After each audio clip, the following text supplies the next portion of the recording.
오직 성령의 능력으로 시리즈 네 번째, 성령으로 충만함을 받읍시다라는 제목으로 하나님의 말씀을 전하겠습니다. 사랑하는 우리 인천 신광의 모든 성도 여러분, 특별히 성전에 나오셔서 신령과 진료를 예배드리신 우리 성도 여러분들과 혹 몸이 불편하시거나 여러 가지 이유로 인하여 현장에 나오지 못하시고 영상으로 예배드린 성도 여러분들에게도 하나님의 크신 은혜와 사랑과 권능과 은총이 날마다 넘쳐나시기를 주님의 이름으로 축원을 드립니다. 오늘 이 아침 여러분에게 퀴즈로 이제 질문을 드릴 텐데요, 여러분 화면을 보면서 대답을 잘 하십시오. 나는 누구일까요? 나는 얼굴이 없는 역사상 최대 흉악범 중에 흉악범입니다. 나는 역사적으로 한 번도 체포된 적이 없습니다. 나는 건강한 사람을 환자로 만들 수 있습니다. 나는 멀쩡한 사람을 야수로 만들 수 있습니다. 나는 지혜로운 사람을 우매자로 만들 수 있습니다. 나는 돈이 많은 사람을 거지로 만들 수 있습니다. 여러분 누군지 생각나세요? 나는 장래가 촉망되는 젊은이를 당장 파멸시킬 수 있습니다. 나는 행복에 넘치는 가정을 불행하게 만들 수 있습니다. 나는 사람을 난폭하게 만들 수 있습니다. 나는 사람을 돼지같이 더럽게 할 수도 있습니다. 나는 사람을 원숭이처럼 춤을 추고 노래를 부르게 할 수도 있습니다. 나는 모든 사람을 죽일 수도 있습니다. 여러분, 나는 누구일까요? 정답은 나는 술입니다. 술은 멀쩡한 사람을 야수로 만들고 지혜로운 사람을 우매자로 만듭니다. 또 술은 사람을 더럽게 만들고 사람을 추하게 만들기도 하고 사람을 파멸시킬 수 있습니다. 그렇기 때문에 술의 해독성은 아무리 강조해도 지나치지 않습니다. 그렇기 때문에 술은 우리를 망하게 하는 사탄의 도구로 사용된다는 사실을 기억하시고, 여러분 오늘 이 아침 주의 음성을 들으시기를 바랍니다. 그래서 오늘 본문에 주님께서 사도 바울을 통하여 우리에게 간곡하게 하신 말씀이 있는데요, 오늘 본문 18절 말씀을 우리 함께 봐드리겠습니다. 시작. 술 취하지 말라. 이는 방탕한 것이니 오직 성령으로 충만함을 받으라. 아멘. 그렇습니다. 술을 취하지 말고 오직 성령으로 충만함을 받을 것을 우리에게 말씀하고 있습니다. 즉 이 말씀은 에베소 교회 교인들에게 주신 하나님의 말씀으로, 그 당시 에베소 교회의 주위의 문화적 모습을 보면 에베소의 사람들은 술과 황홀경의 신인 디오니소라는 신을 섬김으로 인하여 저들 가운데 죄악으로 넘어지고 있다는 것이지요. 이들은 포도주를 많이 마시는 주신제를 자주 열어서 잔뜩 취하여서 한 잔 먹는으로 끝나는 게 두 잔, 세 잔 곤드레 만드레 취하고 먹고 마시고, 그로 인하여 몸이 다 마치 돼지처럼 구걸거리고 이성적으로 다 도저히 분간 못할 정도로 그로 인해 황홀경에 빠진 타락의 축제라는 거지. 그런데 이런 자리에 누가 여러분 바르게 살고 의롭게 살아갈 수가 있겠습니까? 그리고 사도 바울은 그리스도인들에게 이와 같은 이제 술로 인하여 황홀경에 빠져야 되는 이제 주신제는 방탕한 것으로 이제 규정하면서 하나님의 자녀된 구원받은 백성들만큼은 오직 술에 취하지 말고 이 시대에 타협하지 말고 성령으로 충만함을 받을 것을 말씀하고 있는 것이 오늘 본문의 내용입니다. 그렇습니다. 사람이 술에 취하면요, 술 기운에 지배받는 거 아시죠? 여러분 그런 경험 없으니까 모를 거예요. 왜? 오직 믿음으로 말씀으로 은혜로 살아가는데 술 기운 누가 경험하겠어? 그런데 주위 사람들 보면요 알 것 같아요. 사람이 술에 취하면요 자기 이성이나 판단으로 살지 못하고 술 기운과 통제를 받습니다. 한예로 성경에도 그런 한 사람, 술의 사람 처음에 등장한 사람 누구예요? 여러분 노아라는 사람 아닙니까? 그가 포도주에 취한 나머지 그 술로 인하여 둘째 아들 함이 범죄를 유발하고 있지 않습니까? 또 롯은요, 술에 취한 채 자기 딸과 근친상간을 저지르고 말았습니다. 결국 노아라는 사람도, 롯이라는 사람도 하나님을 경외하는 믿음의 사람임에도 불구하고 술에 취함으로 말미암아 죄를 짓고 하나님의 영광을 가리었다. 그러므로 술은요, 원수 중에 원수라는 것이지요. 그런데 성령에 취하면 결과가 다릅니다. 우리 성령으로 충만함을 받으면 성령의 인재하심 속에 있기 때문에 성령이 우리를 다스려 주심으로 인하여서 우리는요, 무엇보다도 어려운 삶의 여정 가운데서 원만과 불평 속에 시험 들지 않고 오히려 성령의 열매를 맺어감으로 무력하는 삶이 아니라 승리하는 삶으로, 하나님의 영광을 나타내는 삶으로 살아가게 될 줄로 믿습니다. 그렇다면 사랑하는 여러분, 우리 왜 성령으로 충만해야 되며 성령으로 충만한 삶을 살아갈 때 우리의 삶에 어떤 것이 변화를 가져올 수 있을까요? 오늘 본문을 통하여 그 진리를 깨닫고 이 어려운 혼탁한 이 시대에 여러분, 세상에 속하여 넘어진 자가 아니라 성령으로 충만을 받아 하나님의 영광을 올려드린 우리 모두가 다 될 수 있기를 바랍니다. 저처럼 오늘 19절 말씀 보니까 성령으로 충만할 때 하나님께 찬양하는 삶을 우리는요, 살아가게 됩니다. 그렇습니다. 우리 성령으로 충만할 때는요, 사탄이 기뻐하는 육신의 정욕과 안목의 정욕과 이생의 자랑이 우리를 엄습한다 할지라도 오늘 우리가 누구의 충만하면 성령의 충만함과 살아간다면요, 우리 거기에 반응하지 않고 누구의 기쁨? 하나님의 기쁨을 위하여 찬양하는 삶으로 살아갈 수 있다는 것이지요. 그래서 오늘 보면 19절에 말씀하십니다. 시와 찬송과 신령한 노래들로 서로 화답하며 너희 마음으로 주께 노래하며 찬송하며라고 말씀하고 있습니다. 그렇습니다. 여기에서는 서로 화답하며 노래하며 찬송하는 이 단어들은요, 모두 현재 분사로서 이제 계속적으로 그렇게 하라는 의미가 여기에 담겨져 있다는 거죠. 이례적으로가 아니라, 잠시만이 아니라 계속해서 하나님이 기뻐하신 그 찬송의 생활을 할 것을 오늘 사도 바울을 통하여 하나님요, 우리에게 말씀하고 있습니다. 즉 하나님께 기뻐한 찬송을 생활하라는 거죠. 그래서 우리 성령으로 충만하면 하나님께 찬양하게 되고, 찬양하면 성령의 충만함 속에 하나님의 영광을 우리 모두가 올려드리게 될 줄로 믿습니다. 왜냐하면 하나님께 드린 시가 찬송이고요, 성령의 인도를 따라 부른 노래가 신령한 노래이기 때문입니다. 그러므로 사랑하는 여러분, 우린 누구에게 이끌려 살아가고 있습니까? 세상의 유혹이 우리를 끌어당길 때에 성령으로 충만함이 없다면요, 우리 쉽게 넘어집니다. 쉽게 낙심합니다. 좌절합니다. 상처받습니다. 그러나 성령으로 우리가 충만하게 된다면 어떤 시련도 고난도 아픔도 환난도 우리 엄습한다 할지라도 우리 안에 성령님이 신이 역사하시기 때문에 감사와 기쁨, 은혜와 찬송으로 하나님의 영광 가운데 성령 열매는 그런 삶을 살아가게 될 줄로 믿습니다.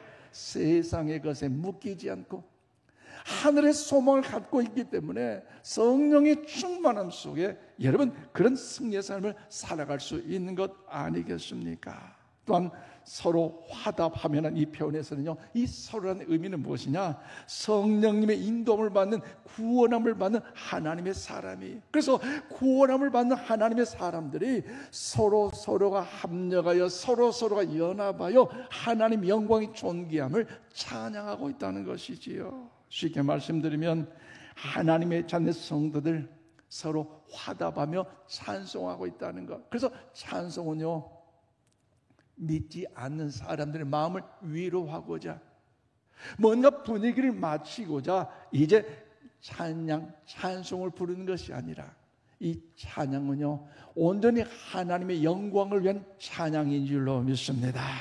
구약성 이사야 43장 21절 말씀을 우리 함께 봐드리겠습니다. 시작. 이 백성은 내가 나를 위하여 지었나니 나를 찬송하게 하려 함이니라. 아멘. 그렇습니다. 하나님께 우리를 지으신 분명한 목적이 바로 여기에 있어요. 우리를 만드신 목적, 이 땅에 보내신 목적, 그것이 무엇입니까? 오직 하나님의 영광을 찬송하기 위한 목적이 있음을 여러분 믿으시기를 바랍니다. 그래서 찬양은요, 선택이 아니에요. 해도 되고 안 해도 될 것이 아니라 마땅히 우리의 사명이 되었다는 사실을 여러분 잊지 마시기를 바랍니다. 그래서 형통을 평안할 때 룰루랄라 할렐루야 주여 아멘 믿습니다. 뭔가 찬양할 수 있는데 고난이 오고 시련이 오고 아픔이 오고 이해하지 못한 상처와 더불어 원망한 일이 있다 할지라도 그럼에도 불구하고 우리의 삶의 사명은 뭐예요? 하나님의 영광을 위한 그 사명, 찬양 돌릴 사명이기 때문에 우리가 그럼에도 불구하고 하나님 함량의 선언과 확신하며 찬양으로 나갈 때에 하나님께서 우리 모두에게 은혜를 베풀어 주실 줄로 믿습니다. 그래서 우리 성령으로 충만할 때에 비로소 우리는 본래 사명을 회복할 수 있는 거예요. 반대로 세상에 속한 자는요, 자신의 욕망과 자신의 뜻을 따라 살아갑니다. 그러나 성령으로 충만한 사람은요, 자신이 하나님을 찬양하는 삶이 되게 하려는 것임을 깨닫고 그 목적 안에 집중하고 있잖아요. 어떤 시련, 고난, 아픔, 환난에서 하나님께 영광, 그 사명이기 때문에 좌로나 우로나 치우치지 않냐고. 혹 좌로나 우로나 치우치는 그런 고난의 역경이 있다 할지라도 그럼에도 불구하고 주님 바라고 주님 의지하고 성령님이 친히 나를 컨트롤하고 계시기 때문에 언제 어디서든지 그의 입술이, 그의 삶이 하나님 영광을 올린 찬양의 삶이 될 줄로 믿습니다. 그래서 우리가 오늘 예배 시간에만 나와서 찬양했다, 끝났다, 이것은요 아니에요. 찬양으로 영광 드렸다면 예배드린 이후의 삶도요 우리의 찬양의 삶이 되어야 할 줄로 믿습니다. 그런데 간혹 계단 내려가서부터 아이고 날씨도 더운데 오늘 에어컨이 왜 이렇게 또 덥냐, 왜 목회자는 에어컨도 안 틀었고, 아니 주차장 안 차는 반드시 안 내놓고 왜 차는 빨리 안 빼냐. 혹 그럴 때 할지라도 우리의 입술, 우리의 삶이 하나님의 영광을 찬양을 하기 때문에 주여 아시죠? 그러면서 주님 영광을 찬양의 모습이 되지 않겠습니까? 여러분 가정에서도 마찬가지고요, 직장과 일터에서 마찬가지고요, 우리의 삶의 여정에서도 우리 마찬가지라는 거죠. 세상의 사람들은요 하나님에 대해서, 예수님에 대해서, 성령님에 대해서 알지 못하고 관심도 없어요. 그렇지만 저와 여러분이 믿는 그 하나님, 저와 여러분이 믿는 그 성령님, 예수님이 어떤 분이 모르지만 저와 여러분이 나오는 그 입술을 통해서, 나오는 그 말 한마디를 통해서, 행동하는 그 모습을 통해서 저들은요 그 하나님에 대해서, 예수님의 성령에 대해서 알고 있잖아요. 인간적으로 도저히 이해할 수 없는 상황임에도 불구하고 어떻게 저렇게 참고 인내하면서 기뻐하면서 힘을 내어 찬양할 수 있는가? 도저히 경험으로 맞지 않고 이성적으로 맞지 않음에도 불구하고 어떻게 저렇게 화평을 이룬 일에 연합하여 선을 이룬가? 그런 연합하는 아름다운 모습을 볼 때 세상 사람들은요 하나님께 관심을 갖고 있다는 것이지요. 우리의 말과 행동, 우리의 태도와 가치관이 하나님께 드리는 찬송이 될 때에 하나님도 영광을 받으시고 오늘 아침 우리 모두에게 은혜의 은혜를 베풀어 주실 줄로 믿습니다. 그런 마음을 담아 고린도서 10장 31절 말씀 우리 함께 봐드리겠습니다. 시작. 그런즉 너희가 먹든지 마시든지 무엇을 하든지 다 하나님의 영광을 위하여 하라. 아멘. 우리 한번 보자. 하나님의 영광을 위하여 하라. 이 말씀이 여러분 10년까지 들려주시기를 바랍니다. 하나님의 입술의 찬송만 원하지 않는다는 거죠.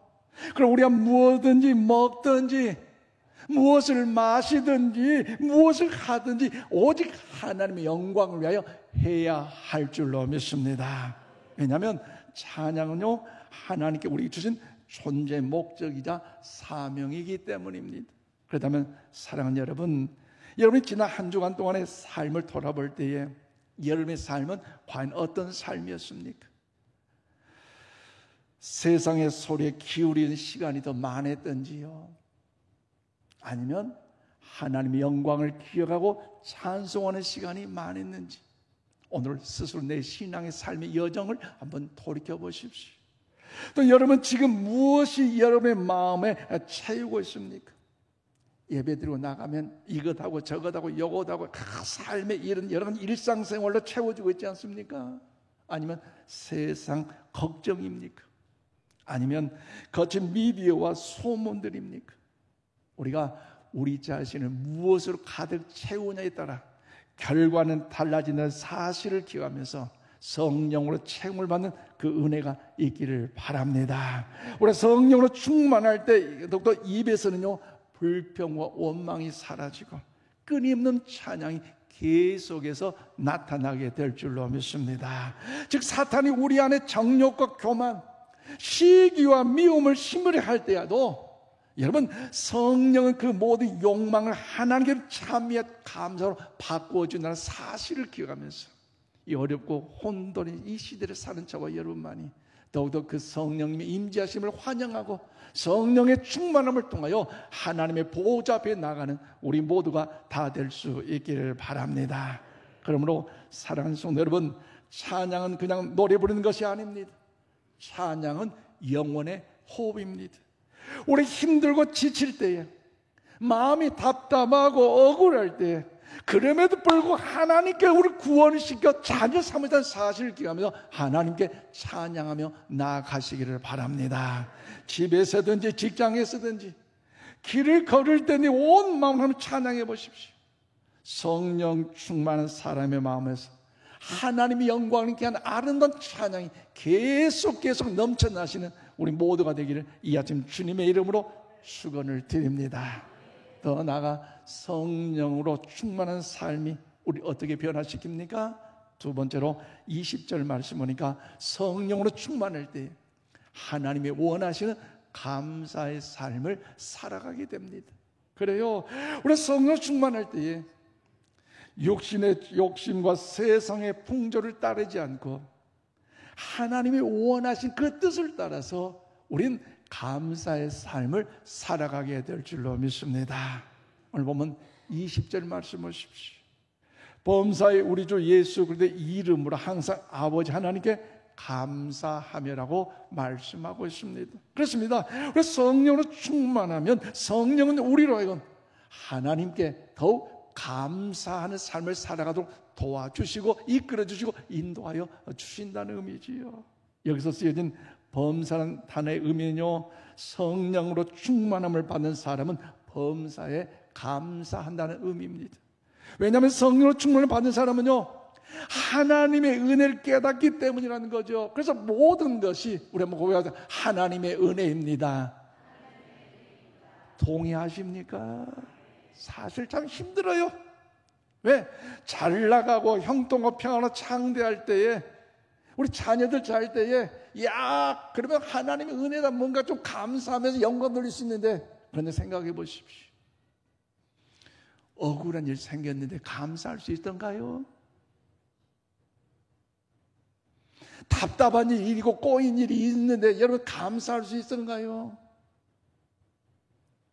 목사님 저도요, 앞에서는 강단에서 감사하며 삽시다라고 외치지만 사실 삶의 현장에는 어려워요.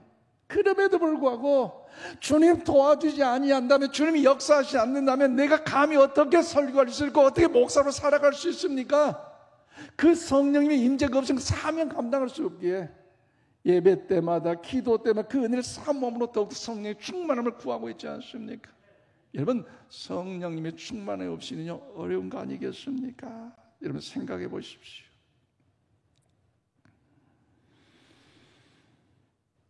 2000년 전에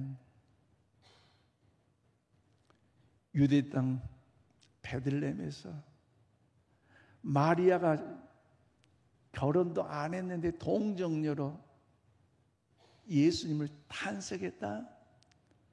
세상 사람들 믿을 수 있을까요? 믿지 못할까요? 믿지 못해요. 왜냐? 세상 초등학문이나 세상 어떤 기술도요 그렇지 못해요. 그런데 여러분 생각해 주십시오.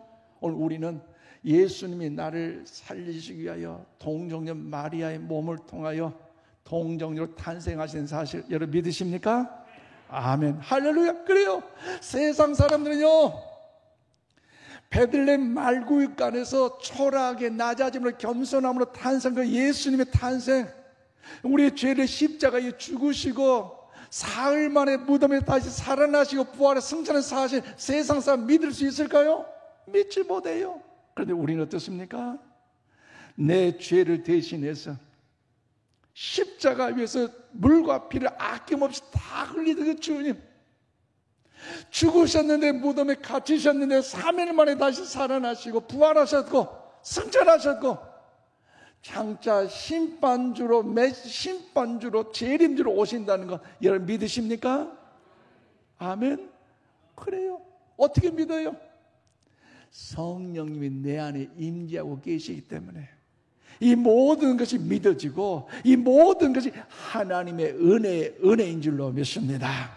그런 마음을 담아 고린도서 12장 3절 말씀 우리 함께 봐드리겠습니다. 시작.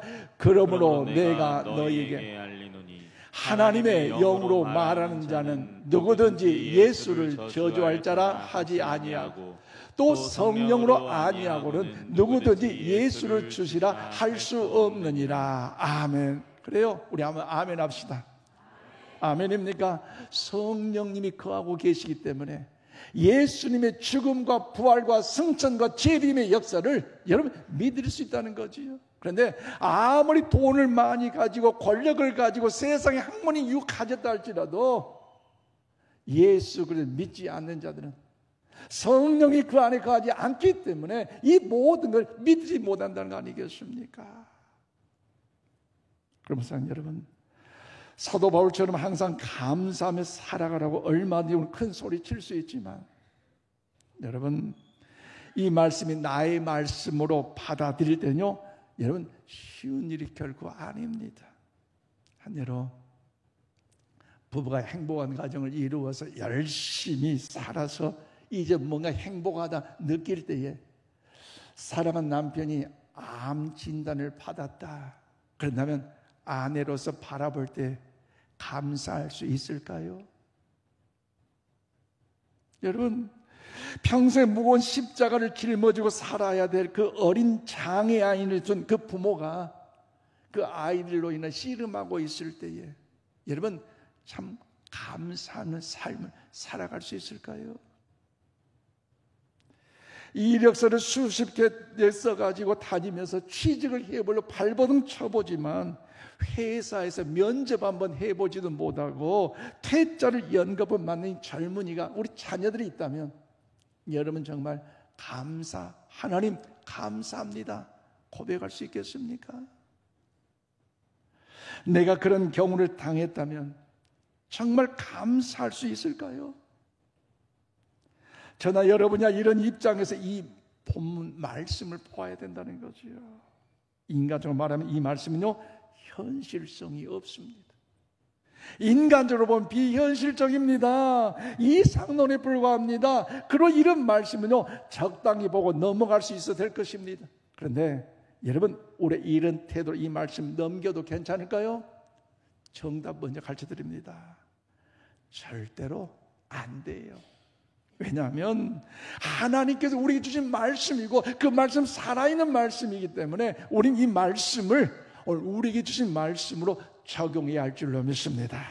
그런 마음으로 데살로니가서 5장 18절 말씀 함께 봐드리겠습니다. 시작. 범사에 감사하라. 이것이 그리스도 예수 안에서 너희를 향하신 하나님의 뜻이니라. 아멘. 그래요. 여기서 범사라는 말은요 모든 일을 말합니다. 모든 일, 행복하고 평안하고 창대하고 더욱더 형통한 모든 일. 그런데 또 있어요. 힘든 일, 답답한 일, 억울한 일, 분통 터진 일, 괴로운 일, 눈물 흘리는 그 일도 이해가 되지 않지만 하나님은 합력한 선을 이룬 하나님이기 때문에 그 하나님의 선하심을 바라보며 믿음으로 기도해 나가면서 감사하는 삶을 살아가는, 이게 바로 모든 일이라는 것이 여기에 포함되어 있다는 것이지요. 그러므로 여러분, 이 삶을 살아가는 일에 우리가 더욱 하나님께 감사하는 것, 하나님이 우리 주신 사명임을 잊지 마시기를 바랍니다. 그렇다면 사랑하는 여러분, 범사에 감사한다는 것이 실제로 우리 삶에 어떻게 나타날 수 있을까요? 이론적으로는 가능하지만 삶은 어렵잖아요. 그런데 오늘 사도 바울의 생애에서 그 모범을 찾을 수가 있어요. 사도 바울은 그가 다메섹 도상에서 예수 그리스도를 만남으로 인하여 그의 삶의 180도 완전히 달라졌잖아요. 예수 믿는 자를 잡아다 처형하는 핍박자가 아니라 복음을 증거한 자로 사용됐는데, 여러분, 복음을 증거했다, 하나님께 영광받는 존귀한 자가 되어야 되는데 그의 삶의 여정은 어떻습니까? 잡혀서 수십 번 채찍에 맞추고 감옥에 갇혀야 되는 이 일들이 얼마나 힘들겠어요. 한 번이 아니라 여러 차례 감옥에 갇히잖아요. 그런데 웬만한 사람은 그럴까요? 하나님이 살아계시다, 왜 내가 이렇게 감옥에 갇혀야 됩니까? 하나님, 정말 하나님 살아계신 하나님이에요? 하나님이 살아계신 당장 나 감옥에 나오도록 해주세요. 따지고 막 우악지 그렇게. 그런데 바울은요, 사도행전의 16장 25절 말씀, 바울과 실라가 감옥에 갇혔지만 하나님께 찬송하며 감사함으로 하나님의 영광을 올렸다고 말해요. 여러분, 이성적으로 맞을까요? 옆에 취해서 들을까요? 야, 하나님이 살아계시면 너희들 살아야 되라고 이야기해봐라. 하나님 사라진 거 봐라, 안아해봐라. 얼마나 놀렸을게요. 뭐 찬송이 하나님 보좌에 상달된다고? 야, 너희들 감사가 하나님의 보좌에 상달된다고? 정신 차려. 에이씨. 그런데 그럼에도 불구하고 성령이 내 안에 충만하니 감사하고 찬양했더니 옥문이 열리고 쫙구가 풀리고 살리는 역사가 살아나게 될 줄로 믿습니다. 어렵지만 감사하며 찬양의 보좌로 나아갔더니, 여러분, 복음의 역사가 어떻게 나타납니까? 여러분, 위대한 복음의 증거 나타나 오늘 우리에게 있잖아요. 그래서 사도 바울이 감옥에 갇혔을 때 하나님의 말씀의 임재를 경험한 능력의 역사를 통해 쓴 편지가 에베소서, 빌립보서, 골로새서, 이제 빌레몬서 등 옥중 서신으로서 감사의 서신으로서 하나님의 영광을 올려드리고 있는 거 아니겠습니까? 그러므로 바울이 참 그 환경이 어렵지만 그럼에도 불구하고 감사함으로 더 나아갔더니 그 복음의 역사가 오대양중 땅까지 증거되어 하나님의 영광을 높여드린 것처럼 우리 또한 이 어려운 시대에 세상에 넘어지지 마시고 성령의 임재를 사모하고 성령의 충만함을 받아 하나님의 선한 그 뜻을 이룬 감사의 삶을 살아갈 수 있기를 바랍니다. 말씀 맺겠습니다. 그러면 사랑하는 성도 여러분, 성령으로 충만을 받은 이 말씀은요, 오늘 이 아침 이 시대를 살펴봐 여러분이 주신 하나님의 명백한 명령인 줄로 믿습니다. 그래서 신앙생활은 결코 우리 힘으로 되지 않고 능으로 되지 않고 그렇게 오직 하나님의 신 성령의 능력으로 된다는 사실을 기억하면서 공적인 예배 자리를 통해서, 기도의 자리를 통해서 성령님을 환영하고 성령님을 구하시고 성령의 충만을 받아서 이 마지막 때에 하나님의 기뻐하신 믿음의 사람이 되시기를 바랍니다. 또한 오직 하나님의 은혜를 힘입어 성령 충만을 받아서 온 마음과 온 뜻을 다하여서 우리 입술로 하나님을 찬양하는 삶을 살아가십시다. 그리고 성령으로 충만함을 받은 자는 감사의 삶을 살아가게 된다는 사실을 기억하면서 오늘 사도 바울처럼 고난과 연약함이 있다 할지라도, 우리 삶의 여정에 아픔이 있다 할지라도 합력의 선을 주신 그 하나님의 역사심을 기대하면서 우리 또한 감사로 나아가 하나님 영광 드리는 믿음의 위대한 승리가 되기를 아침 주님의 이름으로 축원을 드립니다. 기도하십시다. 사랑의 하나님, 오늘 말씀을 통하여 저희가 왜 성령으로 충만함을 받아야 되는지, 왜 찬양과 감사로 살아가야 하는지 깨닫게 하심을 감사합니다. 하나님, 저희의 마음이 세상 근심과 욕심에 채워지는 것이 아니라 성령으로 충만하여 오직 하나님께 찬양을 올려드리게 하시고, 환경을 뛰어넘어 범사에 감사한 믿음의 사람들이 주여 되게 하여 주시옵소서. 우리의 삶이 어디에 있든지 무엇을 하든지 매 순간 주님을 높이게 하시고 주의 영광을 나타내는 산 제사, 진정한 예배자가 되게 하여 주시옵소서. 때로는 사도 바울처럼 어떤 상황 속에서도, 이해할 수 없는 환경에서도 찬양과 감사가 끊이지 않는 거룩한 삶을 살아가게 하셔서 이 세상 가운데 하나님의 뜻을 이루는 위대한 믿음의 승리자들이 되게 하여 주시옵소서. 예수님의 이름으로 기도합니다. 아멘.